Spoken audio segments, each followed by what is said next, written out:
diriwayatkan dari sahabat Nabi As-Sahabiyul Jalil Abu Abdurrahman. Orang Arab tidak mau disebut nama langsung, tapi biasanya disebut dengan nama anaknya. Contohnya Nabi Muhammad SAW itu Abul Qasim. Al-Qasim nama anak Nabi, maka disebut dia dengan Abul Qasim. Saya kalau mau manggil Abu Hadzik, nama anak saya namanya Mizyan Hadzik, Abu Mizyan. Tapi tak usahlah, tetap aja Ustadz Somad. Nanti Bapak Ibu panitia payah mengklarifikasi siapa penceramah nanti malam, Abu Mizyan apa Ustadz Somad. Tapi kalau orang Arab itu namanya kunyah. Kunyah.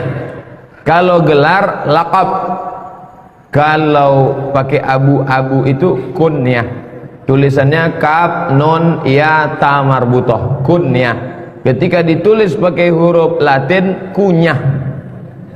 Maka kun kata sambung nyah. Siapa nama dia? Nama dia Abdullah. Siapa nama kunyah panggilannya? Abu Abdurrahman. Abu Abdurrahman nama dia Abdullah ibnu Umar ibnu Al-Khattab radhiyallahu anhuma. Jadi yang meriwayatkan hadis malam ini adalah kita ambil dari riwayat Abdullah bin Umar, anak kandung khalifah yang kedua Umar bin Khattab radhiyallahu anhuma. Radhiyallahu anhu, Allah meridai satu orang. Radhiyallahu anha, Allah meridai satu orang perempuan. Aisyah radhiyallahu anha, Fatimah radhiyallahu anha, Abu Hurairah radhiyallahu anhu. Tapi kalau Abdullah bin Umar radhiyallahu anhuma, kenapa dua? Huma, dianya diridai Allah, ayahnya pun diridai Allah. Makanya Abdullah bin Umar radhiyallahu anhuma. Berapa kata ganti dalam bahasa Arab? Huwa huma hum, hiya huma hunna, anta antuma antum, anti antuma antunna, ana nahnu. 2 SKS di pusat bahasa. Nah, maka disebutlah dia radhiyallahu anhuma, karena dia diridai Allah. Mana dalilnya dia diridai Allah? As-sabiqunal awwalun, mereka yang dulu masuk Islam, minal muhajirin, dari kalangan muhajirin, wal ansar, dari kalangan ansar yang menunggu di Madinah. Abdullah bin Umar termasuk golongan muhajirin, dan dia aslama saghiran, masuk Islam waktu masih kecil. Riwayat banyak, tapi yang paling kuat mengatakan dia masuk Islam 10 tahun sebelum hijrah Nabi Muhammad sallallahu alaihi wasallam ke kota Yathrib, yang kemudian berubah menjadi nama kota Al-Madinah Al-Munawwarah. Kalau sebelum pindah umur dia lahir 10 tahun sebelum pindah, Nabi di Madinah 10 tahun, maka saat Nabi meninggal umur dia 20 tahun. Sahabat Nabi bernama Abdullah bin Umar, anak kandung Umar bin Khattab. Dia lahir 10 tahun sebelum hijrah. Nabi Muhammad berada di Madinah selama 10 tahun. Berapakah umur Abdullah bin Umar bin Khattab ketika Nabi meninggal? Bisa dimasukkan cerdas cermat sahabat Nabi. Nanti waktu acara maulid Nabi, jangan lagi hanya sekedar nasyid rebana, tidak lagi ceramah-ceramah, cerdas cermat mengenal Nabi dan sahabat-sahabat Nabi. Jadi jangan dianggap sahabat Nabi itu tua-tua. Dibayangkannya Abdullah bin Umar itu jenggotnya putih semua, rambutnya putih semua, pakai tongkat, belajar sama Nabi. Enggak, anak-anak muda.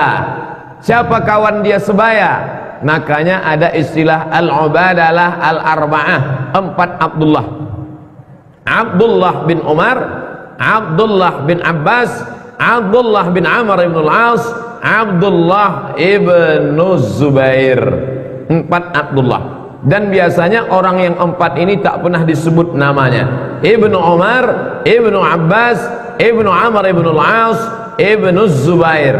Kalau disebut Abdullah biasanya sendiri, Abdullah ibnu Mas'ud.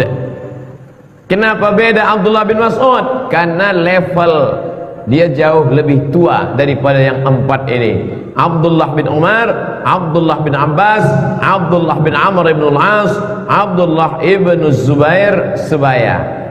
Beda-beda tipis umur mereka ketika Nabi SAW meninggal. Sama juga Zaid bin Thabit.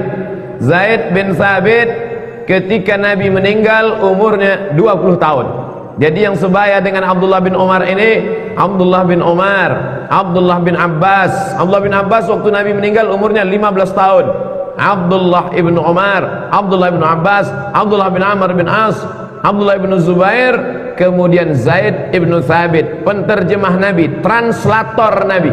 Surat-surat Nabi diterjemahkan oleh Abdullah Zaid bin Thabit. Kalau dia mau kirim surat kepada orang Yahudi, surat orang Yahudi yang datang juga penterjemah Nabi, umurnya ketika Nabi meninggal 20 tahun. Sebaya juga dengan Anas bin Malik. Waktu Nabi sampai ke Madinah, datanglah Ummu Sulaim menyerahkan anak laki-lakinya kepada Nabi. Ya Rasulullah, orang lain ada menyerahkan ontanya karena dia kaya, ada yang menyerahkan tanahnya karena dia kaya. Aku tak ada tanahku, tak ada ontaku, maka aku serahkanlah ini anakku untuk membantu menjadi pelayan engkau. Waktu itu anak ini umurnya 10 tahun dan dia menjadi pelayan Nabi selama 10 tahun. Diserahkan umurnya 10, Nabi meninggal, dia membantu Nabi selama 10. Maka ketika Nabi meninggal, umur Anas bin Malik 20 tahun. Anak-anak semester 2, semester 3 sekarang. Begitulah orang-orang di sekeliling Nabi Muhammad sallallahu alaihi wasallam. Jadi kalau ada orang sekarang, kau kenapa tak ke masjid? Ah, masih muda lagi, masih 20-an. Nanti aja lah, antukkan kepalanya ke dinding biar lurus ampernya segitu. Sahabat Nabi itu muda-muda semua. Bapak Ibu, kalau saya bicara jangan ketawa. Tak, ustadz-ustadz yang membuat lucu di masjid ditangkap. Nah, ketawa. Saya udah berusaha serius. Dah, sekarang serius kita. Jadi Abdullah bin Umar bin Khattab ini, kenapa dia bebas di rumah Nabi? Dan dia termasuk 7 sahabat Nabi yang paling banyak meriwayatkan hadis. Abdullah bin Umar bin Khattab, hadis yang dia riwayatkan yang ada dalam Sahih Bukhari, Sahih Muslim, Sunan Abi Daud, Sunan Tirmizi, Sunan Nasai, Sunan Ibn Majah, Musnad Ahmad bin Hanbal, setelah dihitung-hitung semuanya 2630 hadis. 2360 hadis. Itu hadis-hadis yang dia riwayatkan, berbagai macam versinya. Ini semuanya adalah kenapa dia bisa banyak meriwayatkan hadis, karena dia selalu di rumah Nabi sallallahu alaihi wasallam. Loh, kok bisa dia selalu di rumah Nabi? Ayah dia kawan Nabi, dan yang paling penting lagi adalah kakaknya, saudara perempuannya namanya Hafsah, adalah istri Nabi Muhammad sallallahu alaihi wasallam. Jadi Nabi itu sebagai Nabi, ya, sebagai penasehat, ya, sebagai sumando. Karena ipar dia Nabi Muhammad sallallahu alaihi wasallam, maka dia bebas banyak meriwayatkan. Dan ketika Nabi sallallahu alaihi wasallam meninggal, orang yang paling banyak mengikuti jejak-jejak Nabi, kata Aisyah. Kalau yang bicara ini Hafsah, biasa Hafsah. Tapi ini yang bicara adalah Aisyah radhiyallahu anha. Aktsarun nas tatabbu'an, orang yang paling banyak mengikuti jejak Nabi adalah Abdullah bin Umar ibn al-Khattab. Ada pokok kayu, lalu Nabi pernah sholat di bawah pokok kayu itu, maka dia pun sholat juga di bawah pokok kayu. Ditanya sama orang, Abdullah bin Umar, ya, kenapa kau sholat di bawah pokok kayu itu? Karena mataku pernah melihat Nabi sholat di bawah pokok kayu itu, dan aku ingin mengikut jejak-jejak Nabi sallallahu alaihi wasallam. Begitulah cinta dia kepada Nabi Muhammad sallallahu alaihi wasallam. Dihafalnya hadisnya diikutnya tempat-tempat yang pernah dilalui Nabi, disiramnya air ke batang pokok kayu itu. Kenapa disiramnya terus? Supaya pokok kayu itu tetap hidup dan dia merasakan bagaimana rasanya solat di bawah pokok kayu itu, karena Nabi pernah solat di situ. Abdullah bin Umar bin Khattab kalau dia pulang ke rumah, dia habis pergi berdagang, berniaga, dia tidak langsung pulang ke rumah, tapi dia datang ke makam Nabi sallallahu alaihi wasallam. Dia tak pulang ke rumah dulu, datang dia ke makam Nabi. Apa kata dia? Assalamu alayka ya Rasulullah, assalamu alayka ya Aba Bakrin As-Siddiq, assalamu alayka ya Abatah. Mengucapkan salam ziarah ke makam Nabi Muhammad sallallahu alaihi wasallam. Istri nanti, anak nanti, lebih utama kerinduan dia kepada Nabi Muhammad sallallahu alaihi wasallam. Lalu kemudian dia orangnya tegap dan rajin beribadah, sampai-sampai ibadahnya itu disebutkan, yang menyebutkan ini Syekh Dr. Hisham Kamil Hamid Musa, i'tamara alfa umrah, melaksanakan umrah sebanyak alfa umrah, 1000 kali umrah. Seumur hidupnya 1000 kali dia umrah. Tapi jangan ustaz nih mau ngajak umrah pasti nih, enggak. Saya tak ada kepentingan, karena saya tak punya terapel umrah, kecuali Abdullah bin Umar umrahnya 1000 kali. Maka bapak ibu silakan umrah banyak-banyak. Bagi yang mau mendaftar segera hubungi, nomor ada. Saya tak ada kepentingan, saya hanya sekedar cerita begitulah banyaknya umrah dia.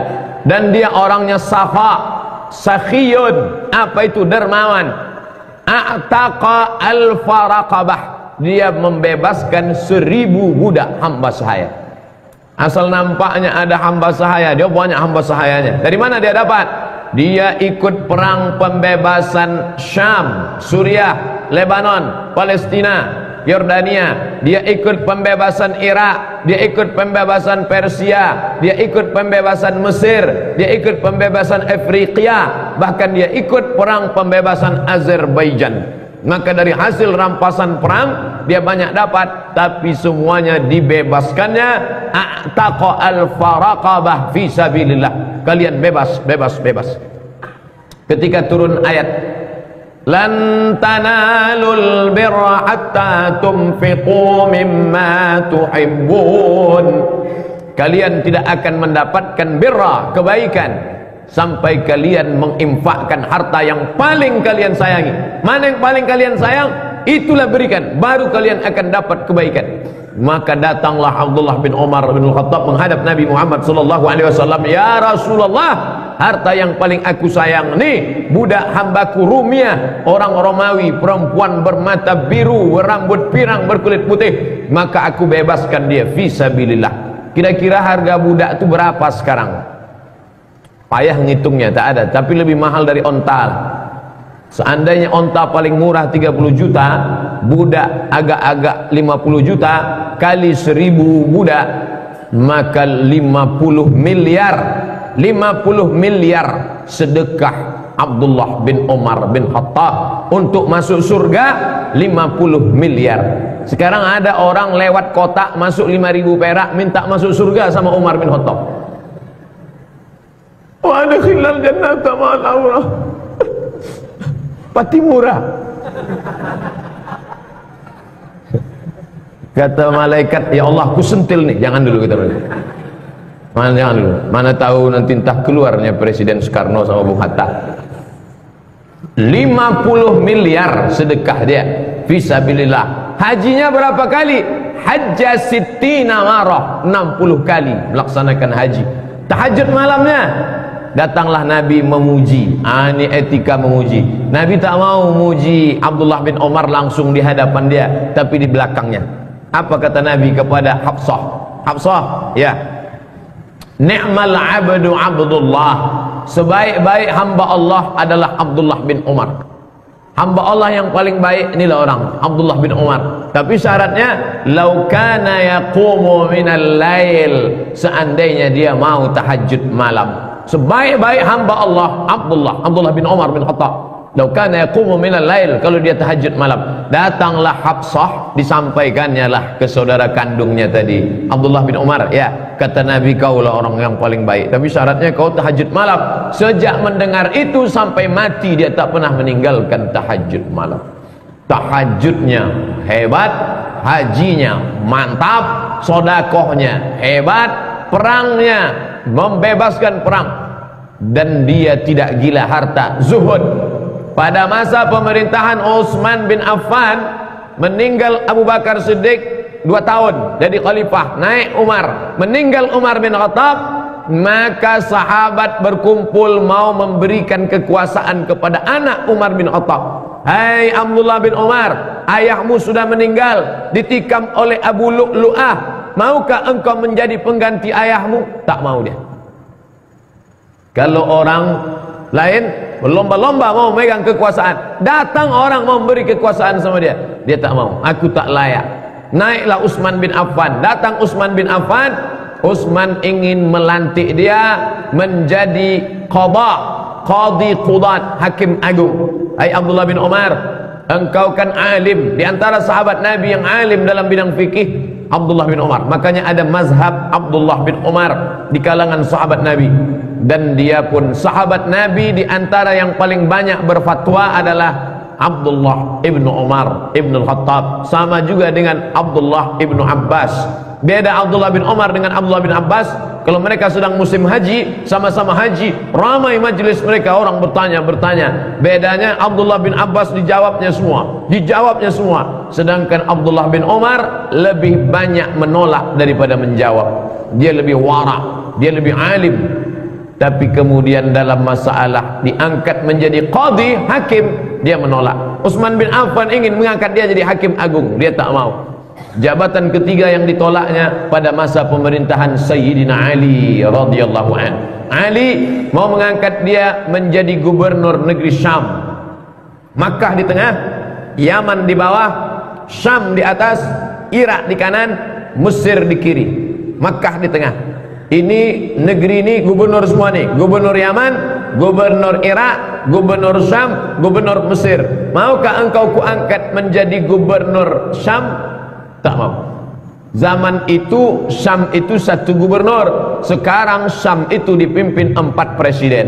Palestina, Yordania, Suriah, Lebanon. Bayangkan besarnya kekuasaan. Tapi dia tak mau, karena dia hidup dalam keadaan zuhud, dan kemudian meninggal dunia pada tahun 74 Hijrah. Umurnya ketika itu 83 tahun. Hidupnya bermakna. Maka kita ambil pelajaran dari sahabat Nabi As-Sahabiyul Jalil Abdullah ibnu Umar ibnu Khattab radhiyallahu anhuma. Dia mendengar hadis ini langsung dari Nabi sallallahu alaihi wasallam. Apa kata dia? Sami'tu, aku mendengar. Sami'tu Rasulullah sallallahu alaihi wasallam. Aku mendengar Nabi Muhammad sallallahu alaihi wasallam bersabda.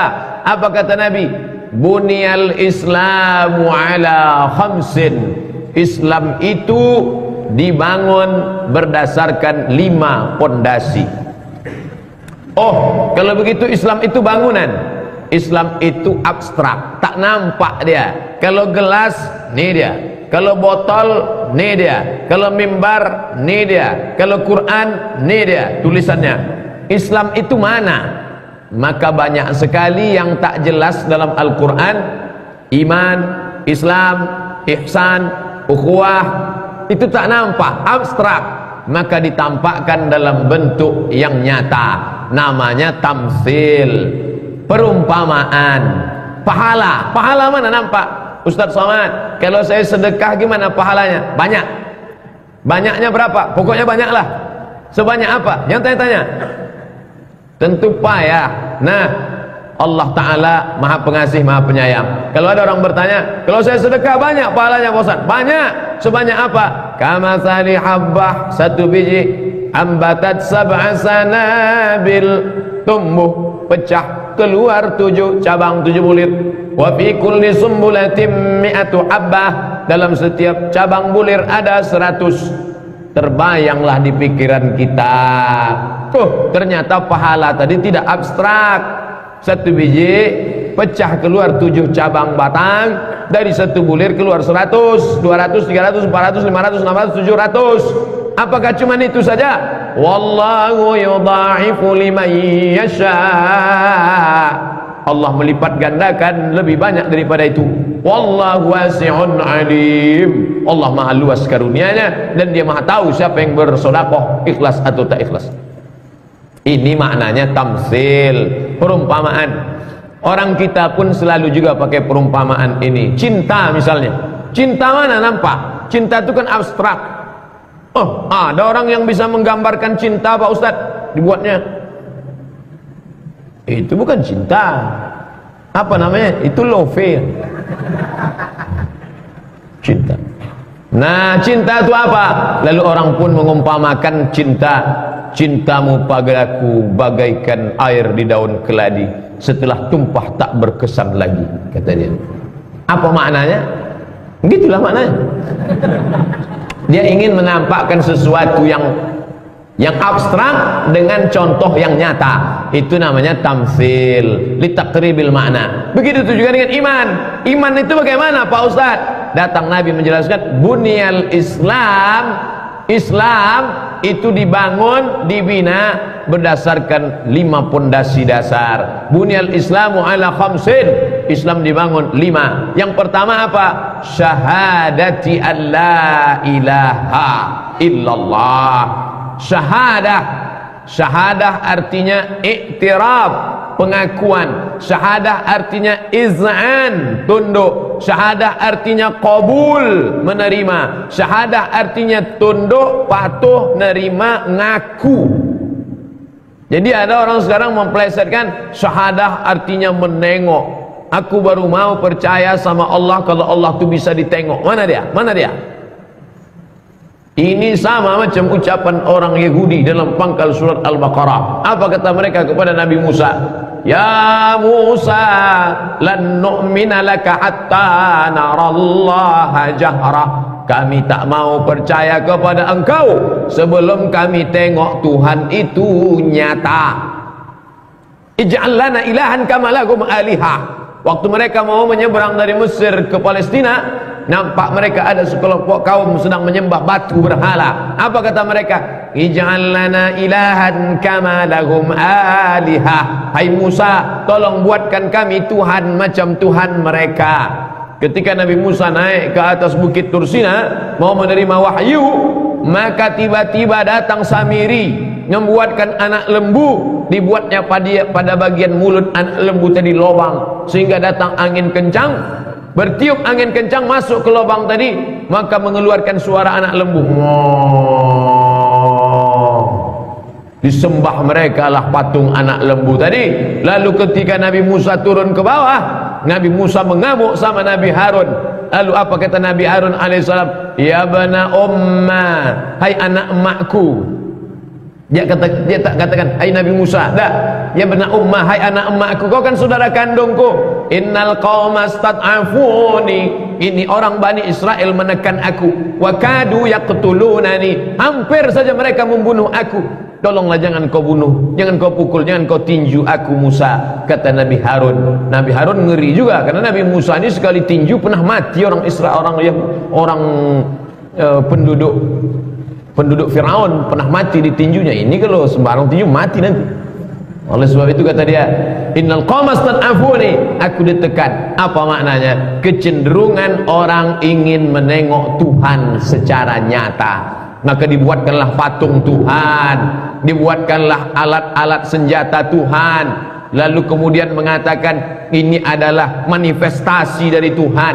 Maka dalam Islam berani mengatakan la ilaha illallah. Tadi sore baru dapat WA, Ustaz Somad, boleh tak kalau kita pakai jimat? Saya bilang tak boleh, minta sama Allah langsung. Saya tak percaya sama ini Pak Ustaz, ini kan sebagai perantara aja kan. Ente nanya apa nawar? Kalau nanya udah saya jawab, tapi kalau nawar Allah Subhanahu wa taala.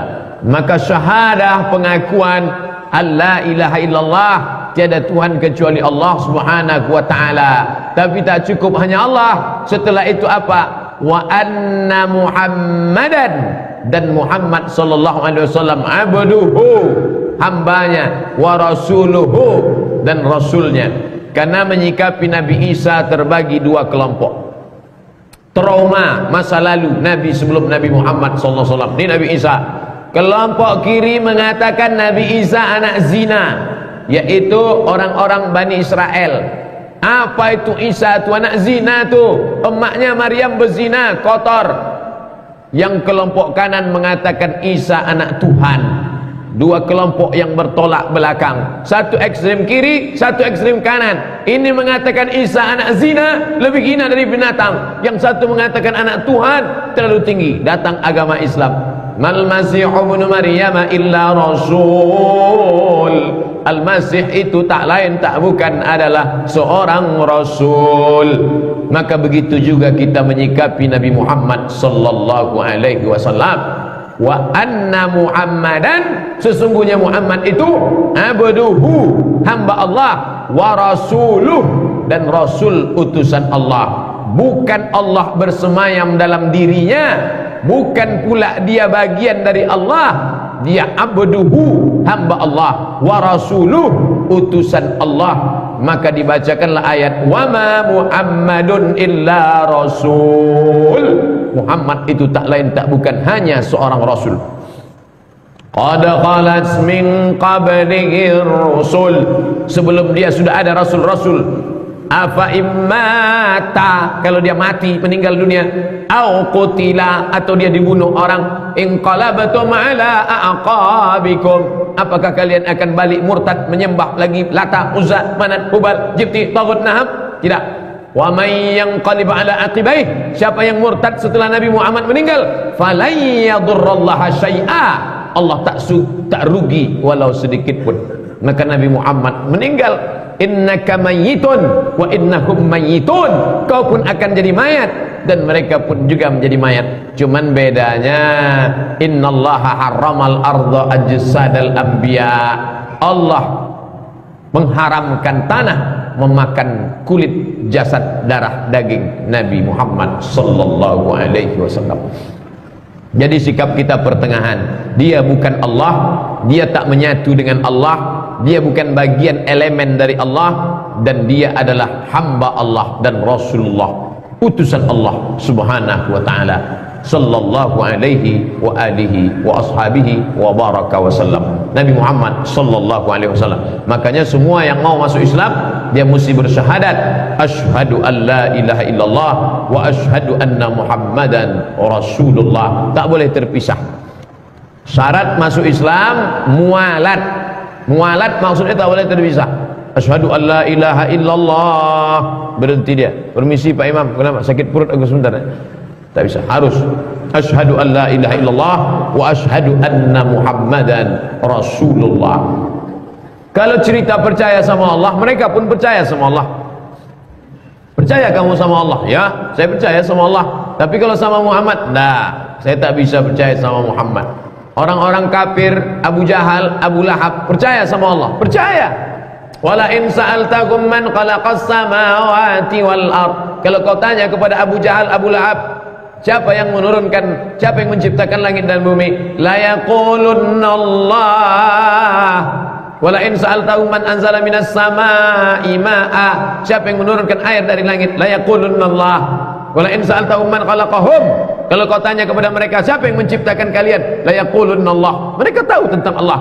Tapi ketika Muhammad, di situ mereka menolak. Abu Lahab terang-terangan, alihadza jama'atana, untuk ini rupanya kau kumpulkan kami di bawah bukit Safani ya Muhammad. Kami tak percaya engkau Nabi. Tabban laka ya Muhammad, celaka kau Muhammad. Turun ayat tabbat syada abi lahabi wa tabba, celaka kedua tangan Abu Lahab. Ma'aghna anhu maluhu wa ma kasab, hartanya tak bisa menolong, usahanya tak bisa membantu. Wa mara'atuhu ammalatal hatab, dan istrinya Ummu Jamil namanya, membawa kayu bakar. Kenapa azabnya luar biasa? Karena di dunia membawa-bawa cakap, mengejek-ejek, mengajak-ajak perempuan, diajaknya semua perempuan untuk mengata-ngatai, mengfitnah Nabi Muhammad sallallahu alaihi wasallam. Maka kita sepaket ini tak bisa kita pisah. Asyhadu an la ilaha illallah wa asyhadu anna Muhammadan Rasulullah. Ibarat bangunan, ini adalah pondasinya. Kenapa masjid kerajaan Siak yang dibangun 1762 ini masih tetap tegak berdiri, tak ada yang retak? Karena pondasinya kuat, kokoh. Saya masih ingat dulu masjid bangunan lama, tiangnya tebal betul, minta ampun. Tiang-tiang tebal bangunan, luar biasa. Pondasi-pondasinya, batu-batunya. Semalam kami dari Bengkulu dibawa ke gedung peninggalan Inggris, Marlborough, bukan Marlborough, Marlborough. Wah, tebal-tebal minta ampun, batu-batu bata panjang. Maka pondasi-pondasi kuat.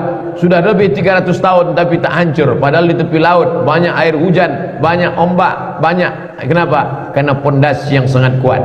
Maka semua kita malam ini hadir kemari. Kenapa? Karena pondasi yang sangat kuat. Ibu-ibu, ada bapak-bapak yang dari luar kota datang kemari. Apa yang menjadi motivasi dia? Asyhadu an la ilaha illallah wa asyhadu anna Muhammadan Rasulullah. Yang kita persaksikan itu gaib. Allah tak nampak, Nabi Muhammad kita tak pernah jumpa, sorga yang dijanjikan gaib, malaikat kiraman katibin tak kelihatan. Apa dia? Mana dia? Makanya tak ada lain, tak ada bukan, alladzina yu'minuna bil ghaib, orang-orang yang percaya kepada yang gaib. Nah, kalau ada orang kafir masuk Islam, maka dia disaksikan oleh kita semua. Di Masjid An-Nur berapa kali kita habis solat subuh Sabtu atau habis solat Jumat. Berikut ini Bapak Ibu sekalian jangan pulang dulu, karena akan ada pembimbing syahadat oleh imam. Asyhadu an la ilaha illallah wa asyhadu anna Muhammadar Rasulullah. Kalau dari non muslim masuk Islam.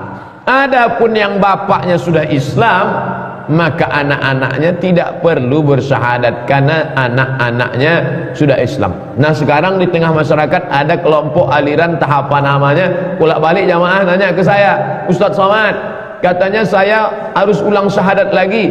Saya bilang, ente ngapain syahadat lagi? Bapak ente kan Islam, iya. Emak ente kan Islam, iya. Ente sudah Islam. Tapi kata kawan saya itu Islam saya tak sah Pak Ustaz. Jadi kau mau bersyahadat lagi? Iya. Syahadat di mana? Syahadatnya harus sama guru dia. Karena kalau tak sama guru dia, tidak dipersaksikan oleh gurunya, tak sah Islamnya. Jadi gimana tuh Ustaz Somad? Bawa guru dia tuh kemari biar ku syahadatkan sekali lagi. Tapi katanya guru dia punya sanad Ustaz. Sanadnya bersambung dari gurunya sampai ke Nabi. Sanad saya lebih sahih dari guru dia itu. Bawa sini biar mau jumpa saya. Sampai sekarang tak dibawa-bawain. Mau jumpa saya, mana sanad dia? Mana sanad yang muttasil bersambung sampai ke Nabi Muhammad sallallahu alaihi wasallam? Apa itu? Nanti dikumpulnya lah. Kalau sudah Islamnya, sudah. Bapakmu Islamnya, ya. Emakmu Islamnya, itu Islam keturunan tuh. Kalau mau Islam yang benar, ayo ke guru kami. Tapi maharnya UUD, ujung-ujungnya duit. Aliran-aliran sesat ini tak jauh daripada dua, UUD, UUE, ujung-ujungnya duit, ujung-ujungnya wanita. Kalau kebetulan yang mau masuk Islam ini nenek-nenek, dari jauh aja nek. Kalau kebetulan anak gadis, biar lebih afdal harus coba. Mudah mengenali aliran sesat-sesat ini. Tapi kalau kita ngaji, insya Allah, asyhadu an la ilaha illallah wa asyhadu anna Muhammadan Rasulullah.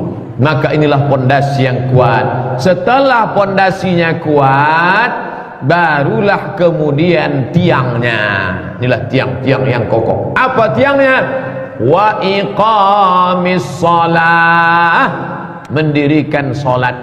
Mana dalilnya bahwa salat itu tiang? Nanti Bapak Ibu kalau pergi ke Masjid Nabawi, masuk ke Taman Raudhah, di Taman Raudhah di samping mimbar Nabi ada mihrab.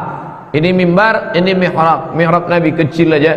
Coba tengok di sebelah kiri ada tertulis as-salatu imaduddin. Salat imad. Imad artinya tiang, din agama. As-salatu imaduddin. Salat itu tiang agama. Titik. Oleh sebab itu setelah pondasinya kuat, maka mesti ada tiang. Karena kalau tak ada tiang, hancurlah, roboh. Kenapa kubah yang berat, yang besar bisa di atas? Kenapa mencor? Ini lampu-lampu kokoh. Saya takut juga kalau sholat di bawah. Nah, tahu saya takutnya pula pindah gara-gara. Kenapa? Karena tiangnya kokoh, tiangnya harus dicor, besinya besi-besi besar, lalu kemudian batu-batu kerikil dicampur dengan semen, lalu kemudian diikat, tak boleh dibuka beberapa hari lamanya sampai cornya kuat. Kenapa? Inilah tiangnya. Maka tiangnya ini adalah solat. Solat, Nabi mengambil solat, betul, waktu Isra Mi'raj. Apakah langsung dia praktekkan solat itu di atas? Tidak. Setelah dia turun ke bawah, turunlah malaikat Jibril mengajarkan gerakan tata cara rakaat sampai waktu-waktunya. Begitu kata Imam Malik bin Anas, guru Imam Syafi'i, dalam kitab Muwatta, dalam bab awqat, kitab awqatis salat. Nabi dituntun solat subuh, solat zuhur, solat asar, solat maghrib, solat isya di tiang. Tiang jangan sampai roboh. Alhamdulillah, kita sudah memperkokoh tiang. Dengan tiang itulah rumah tadi bisa tegak berdiri. Sehebat apapun atapnya, kalau tiangnya lapuk, maka akan tumbanglah rumah. Man shallal isya fi jama'atin, siapa yang solat isya berjamaah, faka'annama shalla nisfal lail, dapat pahala seperti solat setengah malam. Wa man shalla subha fi jama'atin, siapa yang solat subuh berjamaah, faka'annama shallal laila kullah, dapat pahala seperti solat sepanjang malam. Law ya'lamuna ma fil 'atamati was-subhi, seandainya mereka tahu pahala solat isya dan solat subuh berjamaah, la atauhuma habwan, mereka akan datang walaupun merangkak. Begitulah pentingnya tiang ini dalam bangunan Islam, sebagai gambaran untuk mendekatkan pemahaman tentang yang gaib, yang tak tampak mata, diberikan perumpamaan dengan yang zahir supaya dekat ke pemahaman kita. Nah, di antara pertanyaan yang banyak masuk lewat WhatsApp, email, SMS adalah dua. Pertama, istri mengeluh suami tak solat. Yang kedua, anak mengeluh orang tua tak solat. Dan yang banyak itu orang tua laki-laki dan suami laki, suami memang laki-laki lah pula. Banyak sekali. Baik pertanyaan langsung, Ustaz, suami tak solat. Ustaz, ayah saya tak solat. Kalau ibu-ibu biasanya solat. Oleh sebab itu maka ini laki-laki yang tak solat ini, bagaimana dia tidak solat padahal ayat itu ditujukan untuk dia. Ya ayyuhalladzina amanu, wahai laki-laki, qu anfusakum, jaga dirimu, wa ahlikum, istrimu, jaga dirimu, istrimu. Itu makanya bapak-bapak yang punya anak gadis, yang punya adik, idza ja'akum man tardawna dinahu, kalau kau lihat datang laki-laki meminang adikmu, meminang anakmu, meminang kakakmu, kau pandang pertama din, agamanya, apa? Solatnya, wa khuluqahu, dan akhlaknya. Ada orang solat cakapnya kasar, tindak tanduknya tak baik, berarti solatnya tak berkesan. Ada pula orang sopan, cakapnya lembut, tak menyinggung perasaan, tapi tak pernah solat, maka dua-dua ini tak baik. Yang lebih parah, cakap kasar, menyinggung perasaan, solat tidak pula. Idza ja'akum man tardawna dinahu, kalau kau tengok dinnya baik, agamanya baik, wa khuluqahu, akhlaknya baik, cakapnya lembut, tutur kata, bahasa, budi pekerti, sopan santun, tata krama, baik dia, wazawwijuhu, nikahkanlah dia. Kalau dia susah, iyakunu fuqara, andai dia miskin, yughnihimullah. Berapa banyak yang dulu nikah minjam beras, tapi hari ini justru menjadi tokeh beras. Berapa banyak dulu orang susah melarat, hari ini justru menjadi konglomerat. Oleh sebab itu, tapi ada sesuatu yang tak bisa berubah. Apa dia? Kalau dari muda ini terbawa-bawa sampai tua terubah tidak, payah merubahnya. Oleh sebab itu, di antara 7 yang dapat naungan di padang mahsyar, sab'atun yuzilluhumullah yauma la zilla illa zilluh. Satu di antara yang dapat naungan itu adalah syabun, anak muda, nasha'a fi ibadatillah, anak muda yang tumbuh dalam beribadah kepada Allah Subhanahu wa taala. Setiap tempat yang saya datangi pasti ada sekelompok anak muda. Kemarin di Bengkulu sekelompok anak muda, di Banjarmasin sekelompok anak muda, di Aceh sekelompok anak muda. Yang jadi masalah, ini anak muda akan terus ada dari sejak zaman Ashabul Kahfi, ada terus anak-anak muda ini. Innahum fityatun, mereka anak-anak muda, amanu, beriman, wazidnahum huda, kami tambah hidayah, bertambah-tambah pada mereka. Yang jadi masalah, masuk tak anak kita ke dalam mereka, masuk tak kemanakan mereka ke dalam mereka. Alhamdulillah kita di Pekanbaru ada anak-anak muda yang luar biasa. Kemarin ketika saya pulang dari Yogyakarta, datang anak-anak muda memberi saya jaket geng motor, gambarnya orang pakai peci, pakai motor besar. Ternyata anak-anak muda yang punya grup geng motor syariah. Oh, ini baik sekali, anak-anak muda tapi kreatif. Bapak Ibu yang dimuliakan Allah Subhanahu wa taala, maka betul anak-anak itu dari kecil sudah dibawa, muru auladakum bis shalah, suruh mereka salat, wahum abna'u sab'ah. Kalau 7 salat berarti menghafal surat-surat pendeknya 6. Itu makanya ada istilah golden age, golden emas, age usia emas, 1, 2, 3, 4, 5, 6. Setelah 6 tahun 7-nya dia praktek Al-Fatihah, surat-surat pendek, ayat-ayat. Imam Syafi'i sebelum 7 sudah clear itu semua. Maka ketika itu berisi kepalanya, wadribuhum fil ashrah, umur 7 tak juga, pukul dia 10. Farriquhum fil madaji, pisahkan tempat tidurnya.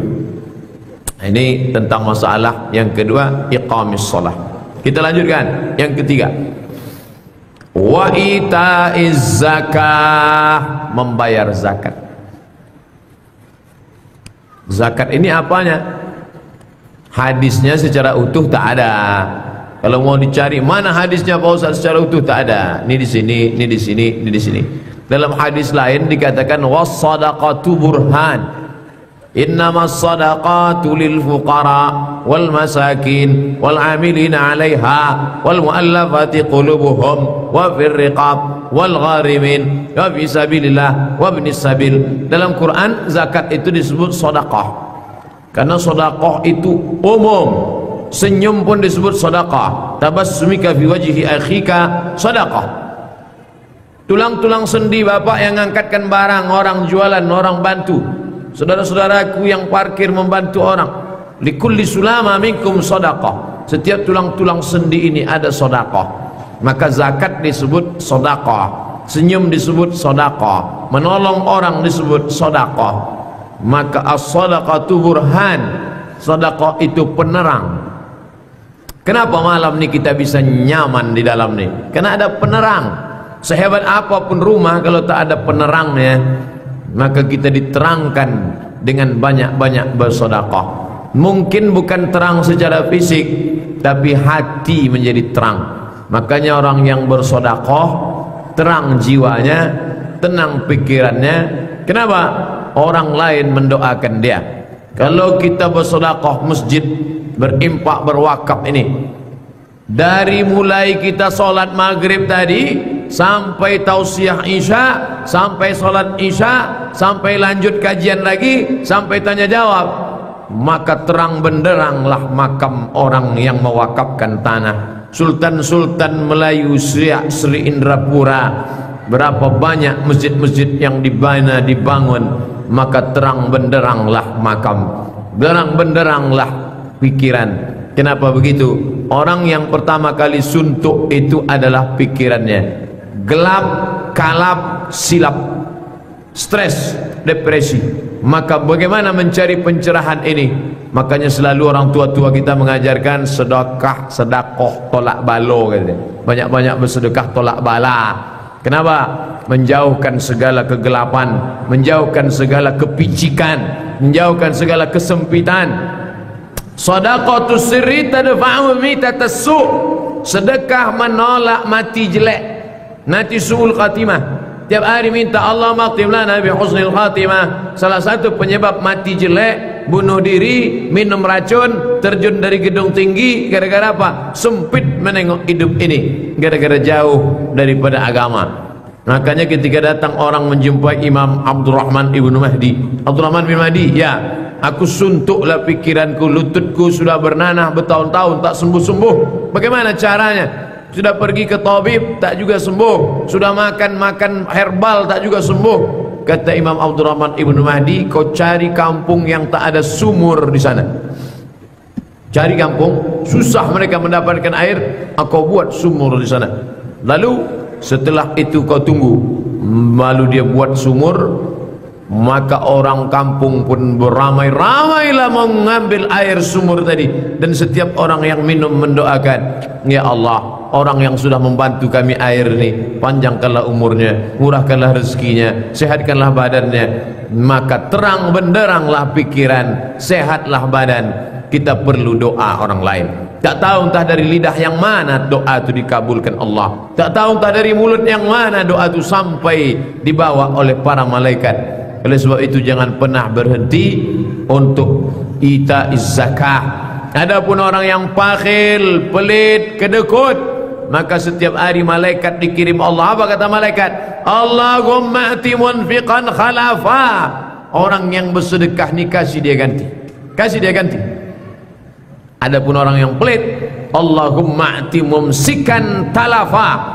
Ini orang yang pelit, yang tak pernah mau berbagi, berikan dia kebinasaan, kebinasaan, kebinasaan. Mana harta-harta yang banyak, mana datuk-datuk, mana tengku-tengku, mana orang-orang kaya, mana ningrat-ningrat, mana bangsawan-bangsawan yang dulu mati semuanya, meninggalkan rumah yang besar, lapuk, gentengnya belumut, dimakan rayap, tumbang, tanahnya dijual, dibagi-bagi, hilang tak berkesan.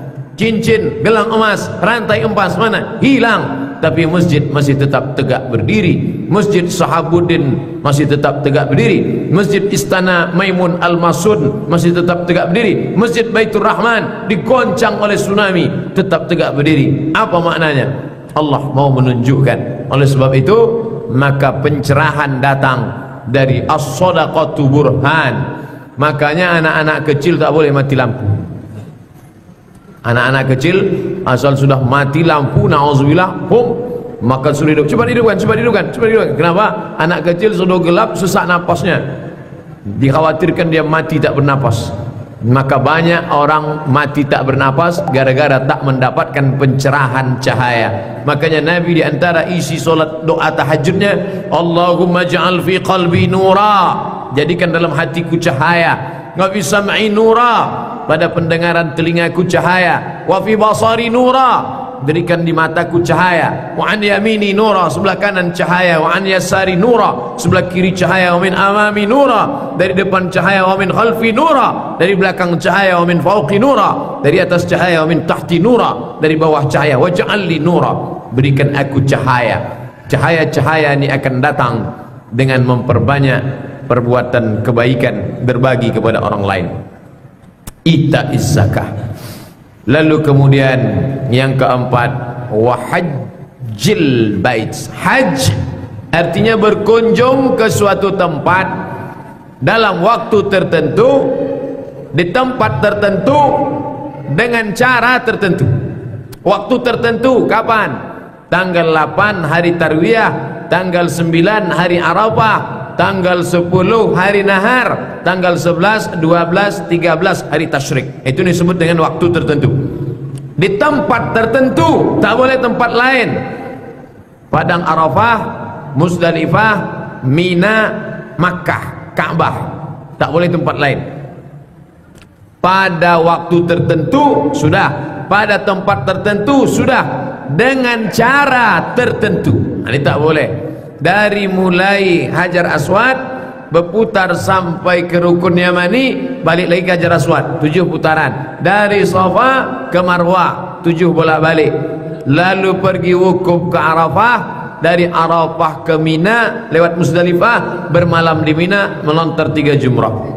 Melakukan amal tertentu pada waktu tertentu di tempat yang tertentu. Bapak Ibu yang dimuliakan Allah Subhanahu wa taala, Oleh sebab itu, tapi ini tidak semuanya. Walillahi 'alan nasi hajjul bait. Allah Subhanahu wa taala mewajibkan haji ke Baitullah bagi siapa? Man istata'a ilaihi sabila. Bagi siapa yang mampu. Bagi yang tak mampu, ya tak apa-apa. Nah, kita biasanya kalau pergi kemana-mana yang tidak agak-agak tidak terlalu wajib, tapi dia lebih pada yang mampu, itu perhiasan, aksesoris, cincin, gelang, subang, rantai. Itu kan biasanya dipakai orang bagi yang mampu, yang punya kelebihan emas, yang punya kelebihan perak, yang punya kelebihan batu permata berlian. Bagi yang tidak punya kelebihan, dia tak pakai apa-apa. Nah, ini kelebihan-kelebihan. Maka di rumah tadi pun ada aksesorisnya kalau berlebih kemampuannya. Oleh sebab itu Islam ini mengajarkan kita mesti berlebih. Yas'alunaka madza yunfiqun. Apa yang mesti diberikan? Qulil afwa, yang berlebih. Makanya kalau ada orang berprinsip, aku cukup makan aja cukuplah. Enggak. Orang Islam mesti berlebih. Orang yang berlebih tanah lah yang bisa mewakafkan tanah. Orang yang berlebih makan lah yang bisa ngasih makan fakir miskin anak yatim. Orang yang berlebih baju lah yang bisa bersedekah baju untuk panti jompo. Orang yang berlebih duit lah yang bisa menyekolahkan anak yatim. Orang yang berlebih faqidus syai' la yu'ti. Orang yang tak berlebih, dia tak bisa beri apa-apa. Kalau di tanganmu ada sebelah korma, kau belah. Ittaqillah, hai Aisyah, takutlah kau kepada Allah, jangan selamatkan dirimu dari api neraka walau bisyiqqi tamrah. Kau belah korma, kau berikan ke kawanmu, kau makan sebelah, berlebih, berbagi kepada orang lain. Maka dalam Islam, konsumsi, akomodasi, transportasi. Konsumsi makan, akomodasi tempat tinggal, transportasi tiket pesawat dari mulai Pekanbaru ke Batam, dari Batam ke Madinah, dari Madinah pulang lagi ke Batam sampai ke Pekanbaru. Siapa yang bisa menanggung itu minyak pesawat? Oleh sebab itu maka orang Islam mesti berniat setiap usahanya, aku mesti ke Baitullah. Makanya jamaah haji 12 kabupaten kota di Riau, jamaah haji terbanyak dari Kabupaten Indragiri Hilir. Apa kata Pak Bupatinya? Secara ekonomi Ustadz Somad, dari 12 kabupaten kami inilah yang paling susah, paling sedikit, karena alam kami di tepi laut, pulau-pulau kecil, susah. Bukan macam kalian di darat bisa tanam karet, bisa tanam sawit. Kami di sini pokok kelapa, mencari ikan. Tapi jamaah haji terbanyak justru dari kami. Loh, kok bisa begitu Pak? Itu hitung-hitung ekonominya kan tak betul. Ternyata dalam masalah ini tak laku ilmu ekonomi. Kenapa? Mereka bertanam dibaginya dua. Ini beli tanah bagi dua. Ini tanam kelapa, ini tanam kelapa. Yang ini diniatkan untuk makan sekolah anak, yang ini untuk pergi haji, tak boleh diganggu. Dari kelapa pertama dia tanam, pergi haji, pergi haji, pergi haji, pergi haji, pergi haji. Barokah niat orang baik datang. Sulitkah bagi Allah membuat kelapa ini berlipat ganda? Mudah. Maka ketika datang musim panen, anak bisa sekolah, makan keluarga tak terkendala, dan yang sudah dijanjikan ini dijual berangkat haji. Berapa kali kita temu orang dari Indragiri Hilir secara ekonomi biasa saja, tapi sudah pergi haji, walaupun ongkos naik haji melambung. Kenapa? Karena niat dari awal sudah. Maka begitulah pentingnya niat dari awal. Maka tidak hanya yang berkebun, yang pegawai, yang kerja, yang bisnis, yang buka ruko toko, dari awal tu niat aku mau pergi haji. Cuman kadang niat ini kan membelok, menyimpang di tengah jalan. Itulah perlunya pembahasan pertama kita di sini kemarin. Hadis yang pertama, innamal a'malu binniyat. Niat penting. Anak-anak kita juga begitu. Kalau kita pergi ke Makkah, sampai di sana doa, ya Allah, sebagaimana nikmatnya aku mencium Hajar Aswad, nikmatnya tawaf, nikmatnya sa'i, nikmatnya ini, maka anak cucuku pun sampaikan jugalah kemari. Maka minta kepada Allah SWT diiringi dengan usaha. Doa itu membangkitkan semangat, semangat itu membangkitkan etos kerja, lalu aktivitas ada targetnya ke depan. Kalau prinsip orang sekarang visi misi, apa visi misi ke depan? maka orang Islam jelas visi misinya mencari ridha Allah, lalu kemudian sampai ke Baitullah. Wa hajjil bait, yang terakhir yang kelima, wa shaumi Ramadan. Puasa itu apanya? Maka dalam hadis lain dikatakan as-shaumu junnah, puasa itu tameng. Junnah artinya kalau orang mau pergi perang pakai baju besi. Kalau tangan saya luka, insya Allah masih hidup. Kalau telinga saya luka, insya Allah masih hidup. Tapi kalau dada ini luka, masuk tombak ke tangkai jantung, mati. Maka dibuatlah baju besi. Baju besi itu orang Arab menyebut junnah, bahasa kitanya tameng. Pokoknya yang menutup itu baju besi. Atau dia tak pakai baju besi, tapi seperti Kapten Amerika yang sebelah kanan, apa namanya? Perisai. Perisai itu junnah juga. Maka kalau dalam bangunan ini mana junnah itu? Namanya beda-beda. Junnah di bawah disebut lantai, junnah di atas disebut atap kubah, junnah di samping disebut dinding. Fungsinya semuanya sama. Sebagaimana tameng melindungi jantung jangan tertusuk, sebagaimana baju besi melindungi jangan sampai kena tombak anak panah, sebagaimana helm topi besar melindungi kepala jangan sampai retak pecah geger, begitu jugalah ini junnah. Dia melindungi dari samping jangan sampai datang angin kencang, melindungi dari atas jangan sampai datang batu meteor jatuh, melindungi dari bawah jangan sampai kita duduk di lantai tanah. Maka ini adalah junnah. Maka lengkaplah bangunan, pondasinya kokoh, tiangnya kuat, besar, perkasa. Ada pula dinding di samping, atap di atas, lantai di bawah, ditambah dengan cahaya terang benderang, dan ada aksesoris-aksesoris kelebihan, ada hiasan, ada gantung-gantungan, ada lampu, ada macam-macam, lengkaplah sudah. Lalu apakah dapat kita simpulkan bahwa Islam hanya 5 saja? Ini perlu diluruskan. Ada seorang ulama besar, nama kitabnya Al-Islam, nama dia Said Hawa, judul bukunya Al-Islam. Apa kata dia? Banyak orang keliru memahami Islam. Dianggapnya Islam ini syahadat, solat, zakat, puasa, haji, dah. Lalu jihad mana? Amar ma'ruf mana? Nahi mungkar mana? Mana? Kenapa tak ada di dalam ini? Ini perlu diluruskan. Coba kita perhatikan. Masjid itu tiangnya 4, betul. Tapi tiang 4 itu bukan masjid. Rumah Melayu itu tiangnya 5, betul. Tapi tiang yang 5 itu bukan rumah. Begitu juga dengan ini. Rukun Islam ada 5, betul. Tapi Islam bukan yang 5 itu. Jangan batasi. Ada orang memahami Islam ini keliru. Yang penting saya sudah syahadat, yang penting saya sudah sholat, yang penting saya sudah puasa, yang penting saya sudah zakat, yang penting saya sudah haji.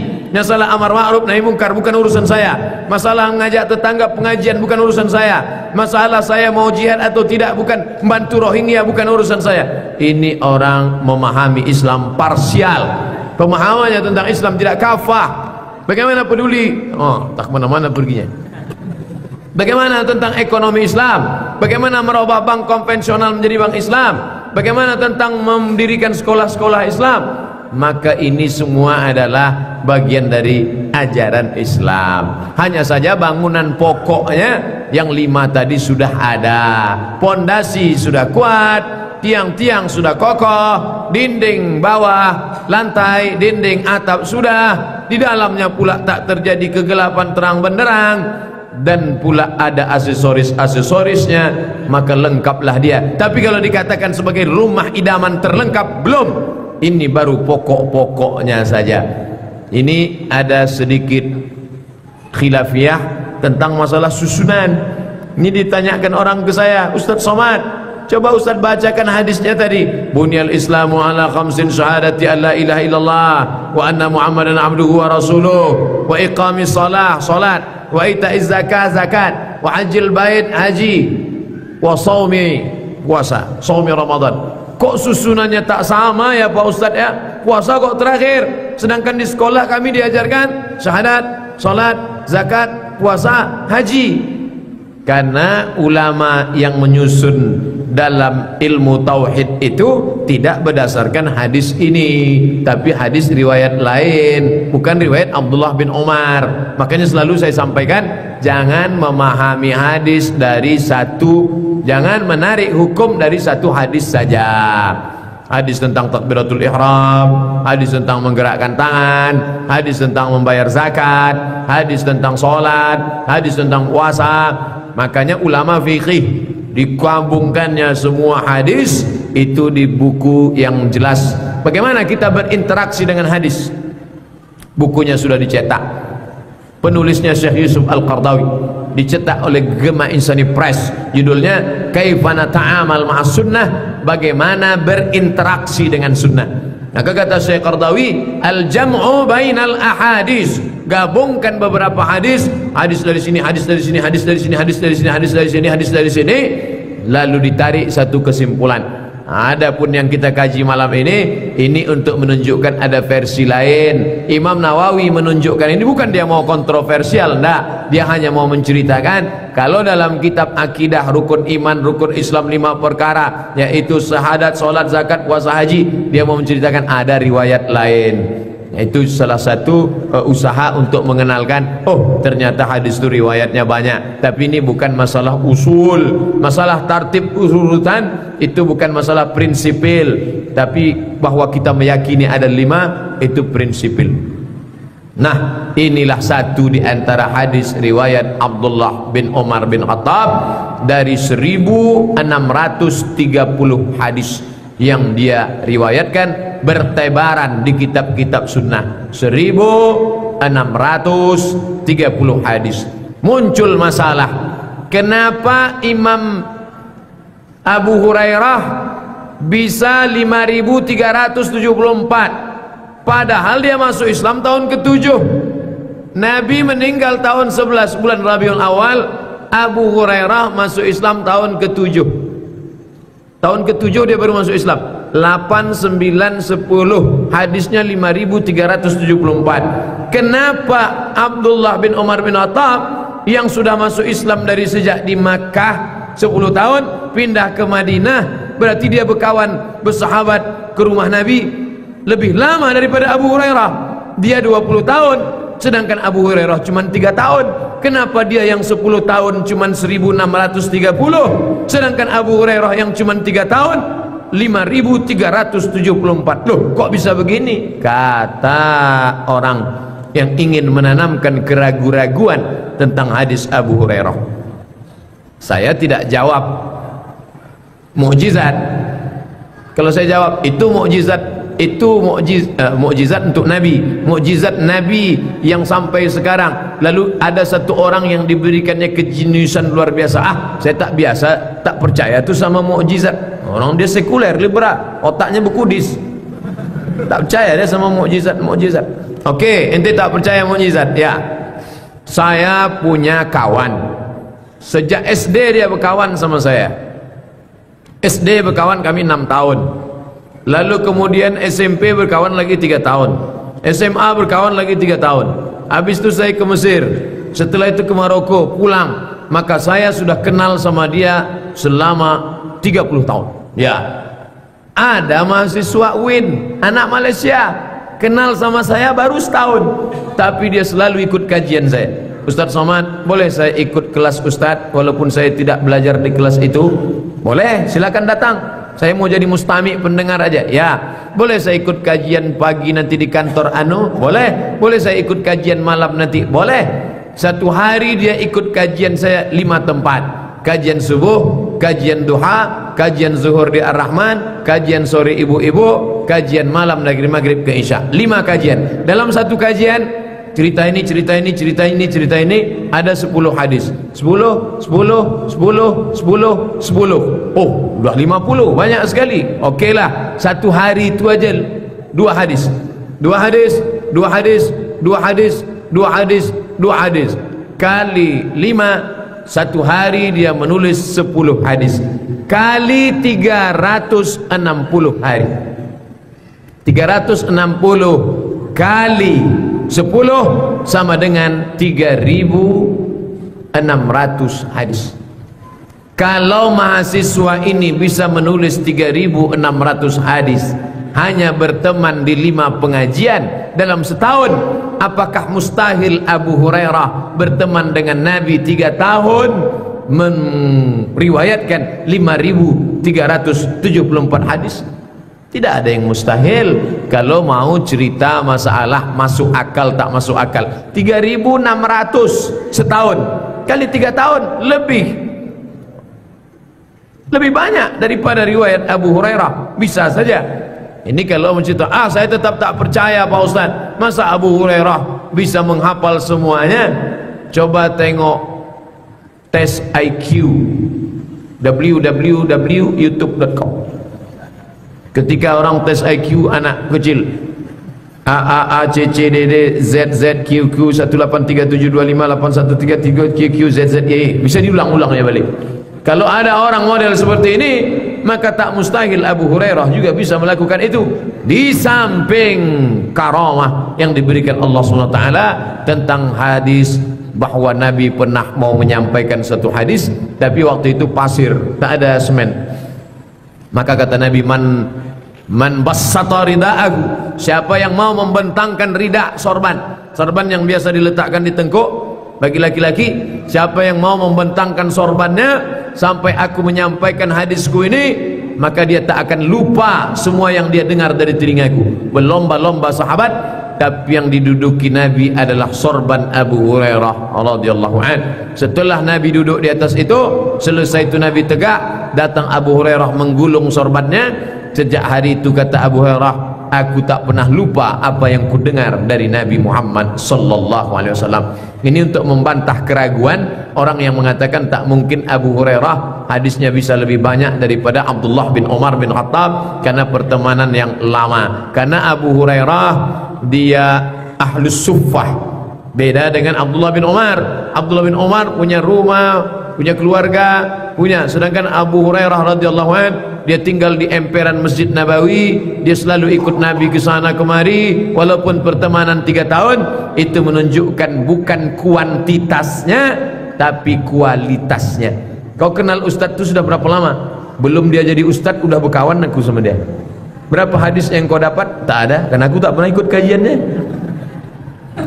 Tapi ada orang yang baru kenal dengan kita setahun 2 tahun, tapi dia sudah download kajian, dia bisa dapat banyak. Maka yang dilihat itu bukan lamanya, bukan kuantitasnya, tapi kualitasnya. Begitulah perbandingan Abu Hurairah dengan sahabat Nabi Abdullah bin Umar bin Khattab dan sahabat-sahabat yang lain.